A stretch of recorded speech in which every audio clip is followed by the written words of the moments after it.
प्रिय विद्यार्थियों, हम गांधी दर्शन पढ़ रहे हैं और गांधी दर्शन के अंतर्गत जो अध्याय चल रहा था उसका नाम है भारत के राष्ट्रीय स्वतंत्रता संग्राम में महात्मा गांधी का योगदान।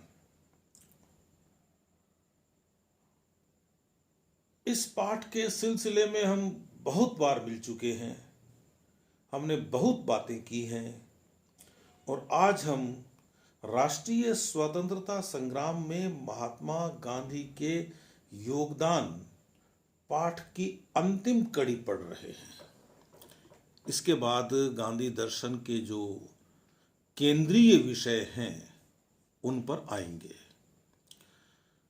तो हमने देखा कि दक्षिण अफ्रीका से भारत लौटने से लेकर और 1942 तक गांधी जी लगातार इस देश में सक्रिय रहे, इसलिए कि अंग्रेजों को यहां से रवाना किया जा सके। काफी उतार चढ़ाव आए और 1942 का जो चढ़ाव था, 1942 की जो ऊंचाई थी वह अद्भुत थी और उसके बारे में हम जान चुके हैं कि भारत छोड़ो आंदोलन ने किस तरह से पूरे देश में एक उबाल खड़ा कर दिया, एक उफान खड़ा कर दिया, एक ज्वार खड़ा कर दिया। हमने देखा कि इस आंदोलन को दबाने की भी अंग्रेजों ने बहुत कोशिश की और आखिर में यह आंदोलन थम भी गया, लेकिन थमा नहीं था।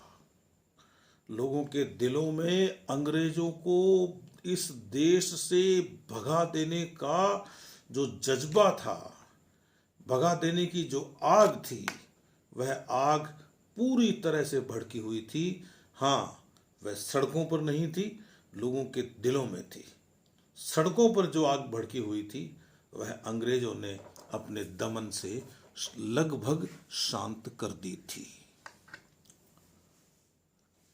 यह ठीक है कि गांधी जी ने पूरे जीवन अहिंसा का संदेश दिया और यही कहा कि मेरे आंदोलनों में हिंसा नहीं होगी। 1942 में भी कुछ हिंसा हुई, लेकिन 1942 के आंदोलन को गांधी जी ने बीच में नहीं रोका। वे जेल में थे, उन्होंने अनशन भी किया। इन सारे बिंदुओं को अपन स्पर्श कर चुके हैं पिछले व्याख्यान तक। आज 1942 के बाद में राष्ट्रीय स्वतंत्रता संग्राम में गांधी जी ने क्या किया, यह हमारा केंद्रीय तत्व है आज के इस व्याख्यान का, आज की इस बात का। देखिए, आंदोलन अहिंसक था,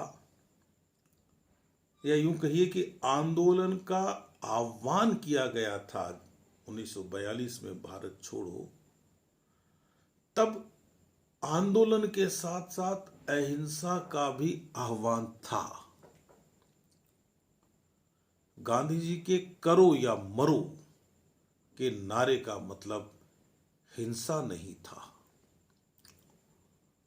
और जब गांधी जी से ये पूछा गया कि आप इस बार हिंसा का विरोध क्यों नहीं कर रहे हैं, तो उन्होंने ये कहा था कि यह अंग्रेजों की हिंसा के जवाब में की हुई हिंसा है, यह भी नहीं होनी चाहिए, लेकिन इसके दोषी अंग्रेज हैं, पहले वे अपनी हिंसा बंद कर दें और उसके बाद हिंसा होती हो तो मुझे कहें। कुछ और भी बातें हैं जो गांधी जी की अहिंसा की अवधारणा और 1942 के भारत छोड़ो आंदोलन के संदर्भ में कही जा सकती है, लेकिन मैं एक महत्वपूर्ण बात यह कहना चाहता हूं कि गांधी जी और नेताजी सुभाष, इनके बीच में मतभेद थे, सब जानते हैं, और इन्हीं मतभेदों के चलते गांधी जी से सुभाष बाबू अलग हो गए थे और उन्होंने अपना एक अलग रास्ता चुना था आगे जाकर, और वह रास्ता कौन सा रास्ता बना? आज़ाद हिंद फौज का रास्ता बना।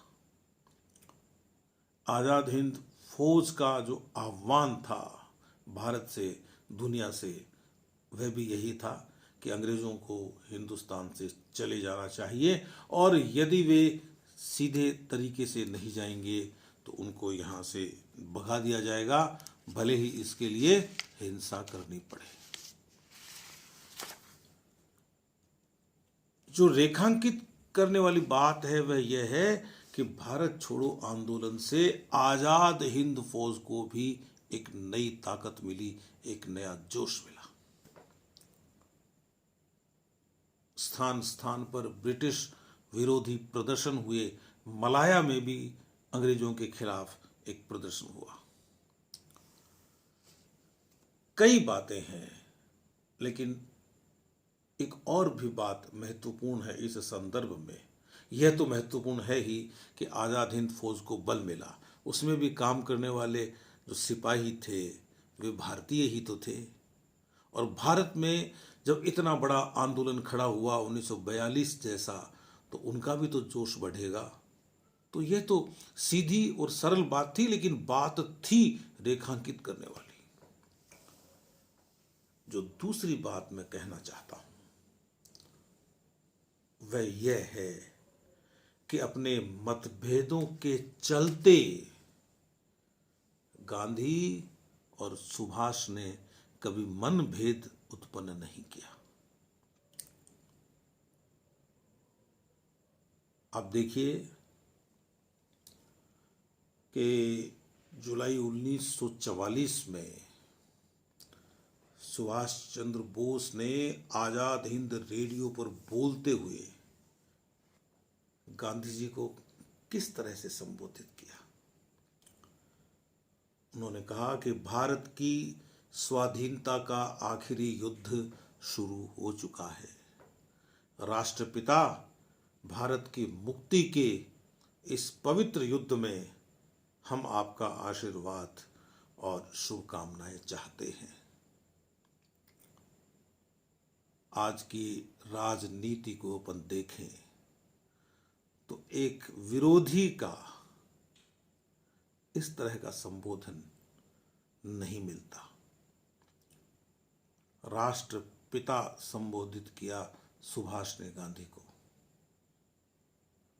क्या यह गांधी का राष्ट्रीय आंदोलन में योगदान नहीं है कि वे हिंसा को पसंद नहीं करते थे, लेकिन हिंसा को आधार बनाकर इस देश को आज़ाद कराने की चाह रखने वाले सुभाष बाबू ने उनके सम्मान में राष्ट्रपिता संबोधन दिया। यह एक जरूरी बात है। इसके अलावा यह है कि 1942 के भारत छोड़ो आंदोलन के बाद गांधी जी सक्रिय राजनीति से अलग दिखाई देते हैं। दूसरे विश्व युद्ध के बाद इस देश में एक राष्ट्रीय लहर थी और इस लहर को एक आंदोलन में, भारत छोड़ो जैसे ही किसी आंदोलन में बदलने के बारे में सोचा जा सकता था, लेकिन अंग्रेज बातचीत की टेबल पर आ गए थे। दोबारा शिमला में बातचीत हुई थी, तो यह लग रहा था कि अब कुछ अच्छा होगा। दूसरी तरफ युद्ध के बाद ब्रिटेन में लेबर पार्टी की सरकार आ गई थी और लेबर पार्टी भारत के मसले को जल्दी से जल्दी निपटाना चाहती थी। एक और भी बात हुई, आगे जाके आप देखेंगे, थोड़ा सा आगे चल के 1943 के बाद में चल के, कि जो अंग्रेज पहले भारत के टुकड़े टुकड़े कर देना चाहते थे, वे भी आखिर में भारत और पाकिस्तान तक आके रह गए थे। यह गांधी जी के आंदोलनों की सफलता ही तो है। इसका मतलब यह नहीं है कि वे कोई भारत का भला चाहते थे, लेकिन उनके सामने कोई विकल्प नहीं था। तो कांग्रेस ने आजाद हिंद फौज बचाव समिति का गठन किया। कितनी बड़ी बात है। सुभाष बाबू गांधी जी को राष्ट्रपिता संबोधित करते हैं और गांधी जी का कांग्रेस आजाद हिंद फौज के जो सैनिक आए थे भारत में, लड़कर आए थे, उन सैनिकों को आर्थिक सहायता देने के लिए, उनके रोजगार की व्यवस्था करने के लिए आजाद हिंद फौज राहत तथा जांच समिति बनाती है। यह गांधी जी का ही प्रभाव था कि लाल किले में मुकदमा शुरू होता है और दूसरे लोगों के साथ, दूसरे वकीलों के साथ पंडित जवाहरलाल नेहरू भी वकीलों का वेश पहनकर उपस्थित होते हैं। जो एक माहौल बन रहा था देश में, वो माहौल पीछे के आंदोलनों की देन ही तो कहा जाएगा।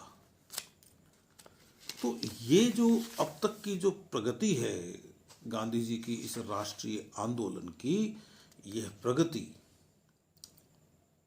बताती है कि जो घटनाएं देश की आज़ादी के लिए घट रही हैं, उनके पीछे गांधी जी का राष्ट्रीय आंदोलन में निरंतर सक्रिय रहना था। एक दुर्भाग्य जुड़ा हमारे साथ कि इस देश का विभाजन हुआ। गांधी जी विभाजन के समर्थक नहीं थे, उनका मन बहुत खराब हो गया था।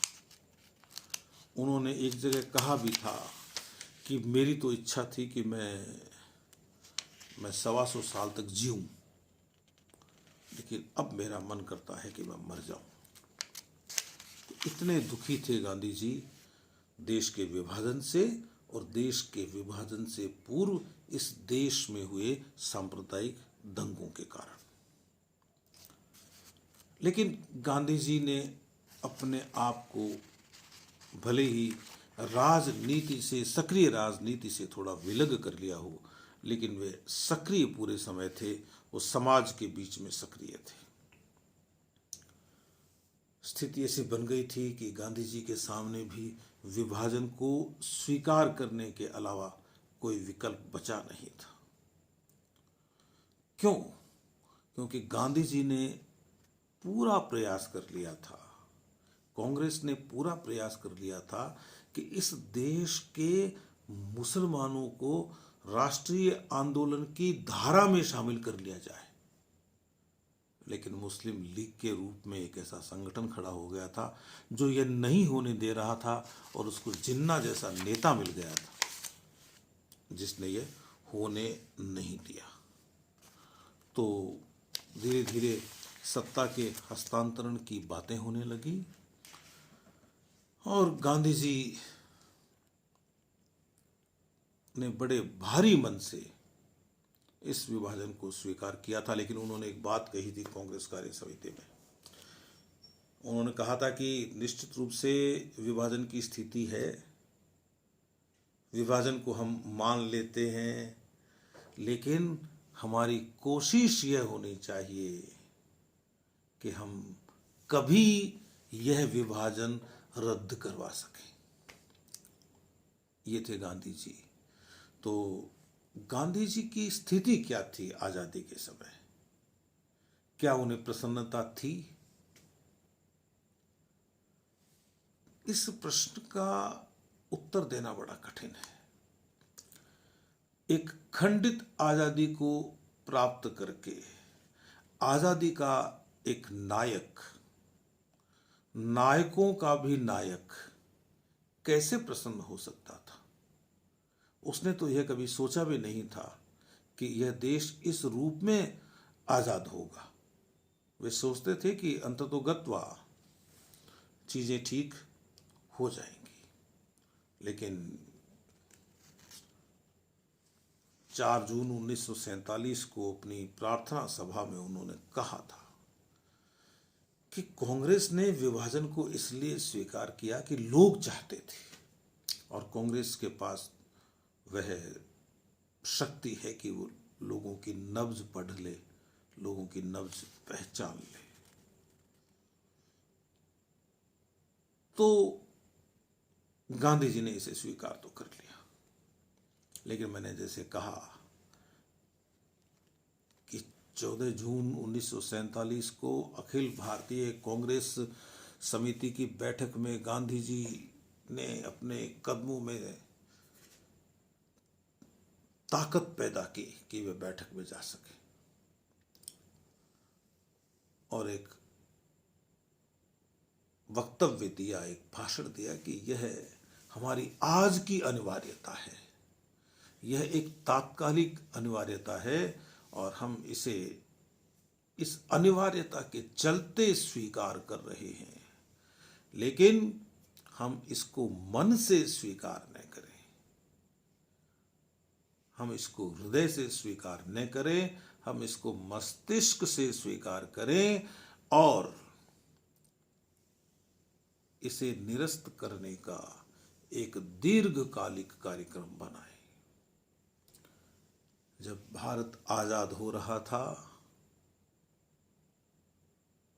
जब तिरंगा फहराया जा रहा था, तो नेहरू जी की नजर तो भविष्य के भारत पर थी, लेकिन गांधी जी की नजर भविष्य के भारत से तो कभी हटती ही नहीं थी। लेकिन गांधी जी की नजर उन दंगा पीड़ित क्षेत्रों की ओर उठी हुई थी जहां रोज हिंसा हो रही थी। तो गांधी जी नोआखाली के गांवों में पैदल घूम रहे थे, बिहार के मुसलमानों के बीच में जा रहे थे, उनको आश्वासन दे रहे थे। कभी वे कलकत्ता में दंगा रोकने की कोशिश कर रहे थे, कभी कहते थे कि नहीं मानोगे तो मैं उपवास करूंगा। रविंद्रनाथ की भूमि पर वे इसी भावना से काम कर रहे थे कि कोई तुम्हारा साथ नहीं दे तो तुम अकेले चलो। और आदमी को कई बार जीवन में अकेले चलना पड़ता है। जिस गांधी ने पूरा जीवन खपा दिया इस देश की आजादी के लिए, वह गांधी अकेला भटक रहा था लोगों के बीच में, यह कहते हुए कि भाई लड़ो मत, हम भारतीय हैं सारे के सारे, हमें लड़ना नहीं है। और वो अकेले लगे हुए थे। वो एक फिल्म आई थी किसी जमाने में, शोर, उसमें एक गीत है, एक प्यार का नगमा है, मौजों की रवानी है, संतोष आनंद का लिखा हुआ गीत है। फिल्म में कुछ अंतरे नहीं हैं गीत के, तो एक अंतरे की दो पंक्तियां मैं आपको बताता हूं। वो रविंद्रनाथ जी की जो बात थी ना कि अकेले चलते रहो कोई साथ नहीं दे, तो वही बात है। संतोष आनंद कहते हैं कि तुम साथ न दो मेरा चलना मुझे आता है, हर आग से वाकिफ हूं जलना मुझे आता है। तो गांधी जी को पता था कि आग बहुत बहुत भड़की हुई है, लेकिन उसके बीच से वे निकलना जानते थे, चाहते थे। गीत में आगे का भाव है कि अब तदबीर के हाथों से तकदीर बनानी है, अब यानी श्रम करके अपना भाग्य बनाना है। तो गांधी जी श्रम करने में लगे हुए थे और वे निरंतर प्रार्थना कर रहे थे कि देश में शांति हो। और शांति की प्रार्थना करते करते देश के लोगों को शांति सिखाते सिखाते, सद्भाव सिखाते सिखाते, सत्य सिखाते सिखाते, अहिंसा सिखाते सिखाते 30 जनवरी 1948 का दिन आ गया, जिस दिन गांधी जी की हत्या कर दी गई। तो राष्ट्रीय आंदोलन की यह जो गूंज रही देश में लंबे समय तक, इस गूंज में गांधी हमेशा रहेंगे और हम उनकी बात करते रहेंगे। मैंने कहा था कि किसी व्यक्ति के दर्शन को समझने के लिए जरूरी है कि हम उस व्यक्ति के कामों को समझें। उस व्यक्ति को समझेंगे तो उसके कामों को भी समझेंगे। उसके कामों से उसका दर्शन बोलता है। गांधी जी के कामों से, गांधी जी की जो तकनीक थी आंदोलन करने की, उस तकनीक से, उनके रहन सहन से हम गांधी जी के दर्शन को समझ सकते हैं। उन्होंने कहा भी यही था कि मेरा जीवन ही मेरा संदेश है। उस संदेश को समझ सकते हैं, लेकिन उनके संदेश की दार्शनिक व्याख्याएं क्या हो सकती है, यह अपन अब आगे चलेंगे तब बात करेंगे। और विभिन्न विषयों पर गांधी जी की क्या राय है, उस राय को जानने की कोशिश करेंगे। तब तक के लिए अनुमति दीजिए। नमस्कार।